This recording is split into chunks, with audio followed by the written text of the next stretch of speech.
Le paludisme est une maladie parasitaire surtout présente dans les zones tropicales et subtropicales. Les principaux symptômes sont fièvre, maux de tête, frissons et parfois vomissements et diarrhée. S'il n'est pas traité, il peut évoluer vers une infection sévère, parfois mortelle. Dans les zones les plus contaminées, la majeure partie de la population a acquis une certaine immunité à un ou plusieurs des 4 types de paludisme. Les crises produisent alors des effets atténués. Mais les personnes à risque, notamment les jeunes enfants, sont des victimes faciles.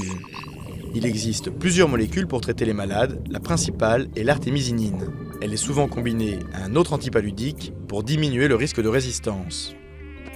Les vecteurs de la maladie sont les moustiques du genre Anophèle qui agissent la nuit. Un insecte pique un individu contaminé et transmet le parasite au suivant. La présence de l'infection est ainsi très liée à celle des moustiques et donc au climat. Les épisodes de pluie sont très favorables à son développement. La lutte contre le paludisme passe par la prévention. L'usage d'insecticides à effet rémanent dans les habitations et les moustiquaires imprégnés restent les principaux outils pour diminuer l'incidence du parasite. Dans les années 50, l'Organisation mondiale de la santé, OMS, a lancé une campagne visant à l'éradication totale du paludisme. En 2011, 3,3 milliards d'êtres humains étaient encore exposés à la maladie, selon l'OMS.